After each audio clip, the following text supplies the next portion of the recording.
Good morning. My name is Doug Thaman. I'm with the Missouri Charter Public School Association and here to testify in support of Senate Bill 292 today. National polling is telling us that more and more families are in support and would like school choice, whether they're a Republican, a Democrat, parent, grandparent, regardless of their demographic background, that they would like to have good public school options.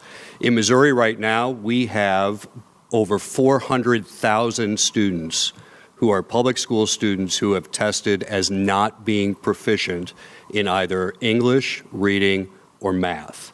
That is an economic crisis, if nothing else, in our state. And the reason why we have more and more businesses moving out of state and one of the reasons we're having trouble bringing new businesses into the state is the ability to find workers who have a proper education. This bill only provides choice and expands that into cities that are 30,000 or more in population or in the charter counties. So it gets into the areas where of the 400,000, there are the most underserved students that could use a good public school option. The other thing this does, because we've listened and we've heard concerns about the accountability side of charter schools, is it adds an automatic closure provision.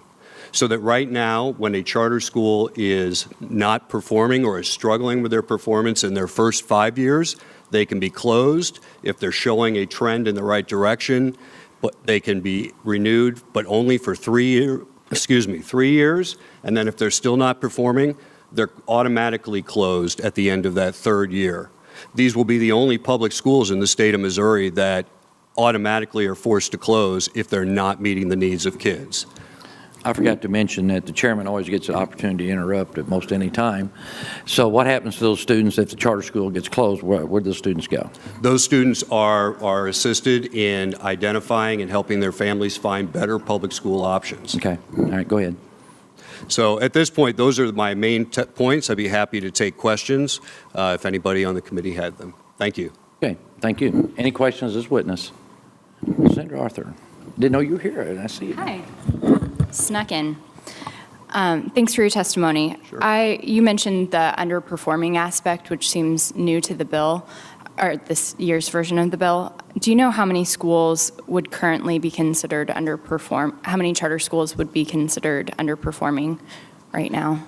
We know that currently, when we look at this year's scores, 2018, which were just received, I think, 4 weeks ago, that about a third of those schools that are in our most impoverished urban areas are, if you compare them to the local public school, are performing at or right or just below that current level, and that's something we want our sponsors to address.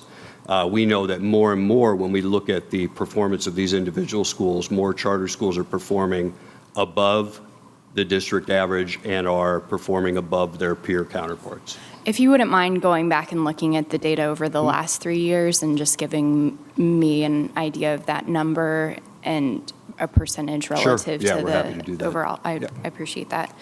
And then there's another, and maybe this is a question that should be directed to the bill sponsor, but it says for all charter schools and school districts accredited without provision, evidence of community support for the charter school would be a condition. Could you define that? I don't see any clarity around what that process would look like or what clear evidence how we would quantify that. Yeah, so in the current charter application, one of the pieces that the applicant has to show is community support, whether it's through petitions, signatures, letters of reference, letters of recommendation. But in addition to that, the sponsors would need to add, just as the commission does, a way that they're going to measure community performance or community support. For example, the two most recent schools that have been approved, one in Kansas City, one in St. Louis, the commission held a public school hearing for that application and had hundreds of families and community members from that area come in and testify in support before they could the commission could vote on the application.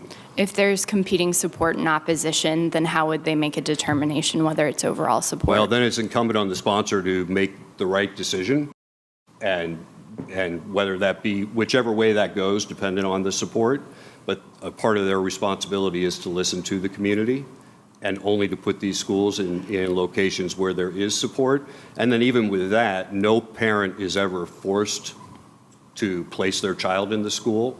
So that's the other kind of community support, parent support, is if nobody enrolls, the school's not going to open anyway. Okay. And then my last question involves like private funding. Do you have an idea of how many charter schools or what percentage of charter schools benefit from some sort of private funding? I will tell you, I don't have an exact number for you. Okay. I will tell you that there are variances around that. Charter schools who do fundraising, charter schools who do more traditional fundraising, and charter schools who have significant corporate or philanthropic donations. Right. One of the interesting things to keep in mind is that charter schools currently receive about $2,500 to $3,000 less per student in local funding than the district. And so if we reach a point where we are able to bring charter schools as public schools to equitably funded, that's going to reduce that need for support and philanthropic support. They also have to raise money for their building, Right. because they don't receive any bonding capability. Okay. Thank you very Okay? much. Thank you. Thanks.